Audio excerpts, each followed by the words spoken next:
প্রিয় দর্শক, এইবার আমরা বেড়াতে এসেছি চায়ের দেশ খ্যাত পরিচিত শ্রীমঙ্গলে। বাংলাদেশের মৌলভীবাজার জেলার শ্রীমঙ্গল উপজেলাটি চায়ের জন্য বিখ্যাত। এই শ্রীমঙ্গলের উঁচু নিচু টিলা পাহাড়ি এলাকায় রয়েছে অসংখ্য চায়ের বাগান। সবুজে ঘেরা এসব টিলার চায়ের গাছ দ্বারা বেষ্টিত এবং এখানকার প্রাকৃতিক পরিবেশ এতটাই মনোরম যে কাউকে আকর্ষণ করবে।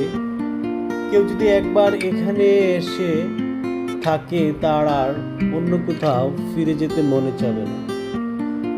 তো বাংলাদেশের সিলেট বিভাগের মৌলভীবাজার উপজেলার শ্রীমঙ্গল উপজেলাটি এটি ভারতের ত্রিপুরা রাজ্যের সীমান্তবর্তী একটি উপজেলা। এই জেলার সম্পূর্ণটাই রয়েছে উঁচু নিচু টিলা দিয়ে বেষ্টিত এবং সমগ্র জেলার প্রধান অর্থকারী ফসলই হলো চা। ব্রিটিশ ঔপনিবেশিক আমলে ব্রিটিশরা এই অঞ্চলে গড়ে তুলেছিল এই চায়ের শিল্প। তারা এখানের উৎপাদিত চা ভারতীয় উপমহাদেশ সহ ইউরোপের বিভিন্ন জায়গায় রপ্তানি করত।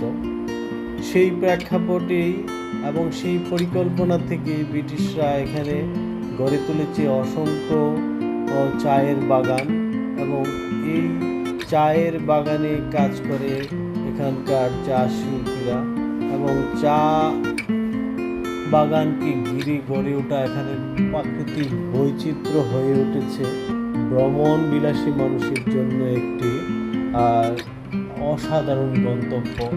প্রতি বছর নভেম্বর থেকে ফেব্রুয়ারিতে এখানে ভিড় জমায় লক্ষ লক্ষ পর্যটক এবং এই পর্যটনকে কেন্দ্র করে চা ব্যবসার পাশাপাশি চা বাগানের পাশাপাশি এখানে গড়ে উঠেছে বিশাল এক পর্যটন শিল্প।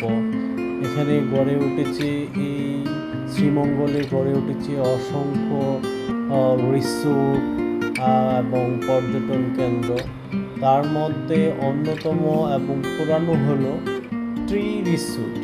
ট্রি রিসোর্টটি মূলত বাংলাদেশ চা বোর্ডের নিয়ন্ত্রণাধীন বা চা বোর্ড কর্তৃক পরিচালিত একটি রিসোর্ট এবং এর ভিতরে রয়েছে একটি মিউজিয়াম যেখানে চা শিল্পের এবং চা শ্রমিকদের বিভিন্ন তথ্য রয়েছে এই টি রিসোর্ট অ্যান্ড মিউজিয়ামের মধ্যে।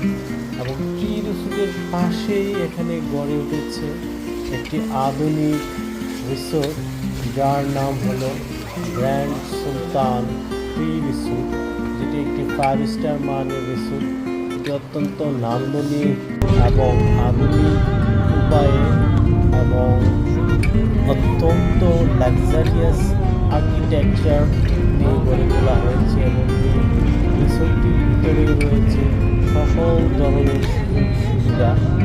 এক 5 স্টার হোটেলে যে ধরনের সুযোগ সুবিধা থাকে এই গ্র্যান্ড সুলতান টি রিসোর্টেই রয়েছে সেই ধরনের। আমাদের যে মূল হলো আমরা আপনাদেরকে ঘুরিয়ে ঘুরিয়ে শ্রীমঙ্গলের বিভিন্ন চা বাগানের দৃশ্যগুলো দেখানোর চেষ্টা করব। তো আমরা যেটা করেছি শ্রীমঙ্গল শহর থেকে একটু ভিতরের দিকে চলে আসলাম চা বাগানের দিকে।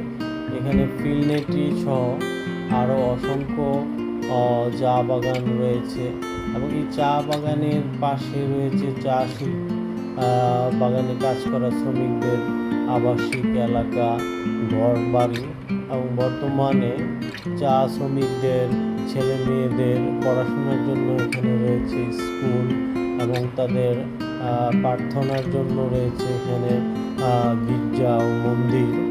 তাছাড়াও এই চা বাগানের মাঝে একটি সুন্দর একটি জায়গা রয়েছে যেখানে এখানকার মণিপুরি উপজাতিরা এদের নকশিকাতার বিভিন্ন স্টল রয়েছে যেখানে তাদের হাতে বোনা কুটির শিল্পের বিভিন্ন পোশাক, নকশি কাঁথা সহ, বিছানা সহ আরও নানান ধরনের কুটির শিল্পের পণ্যদ্রব্য এখানে পাওয়া যায়। আপনারা ইচ্ছা করলে এখান থেকে সংগ্রহ করতে পারবেন।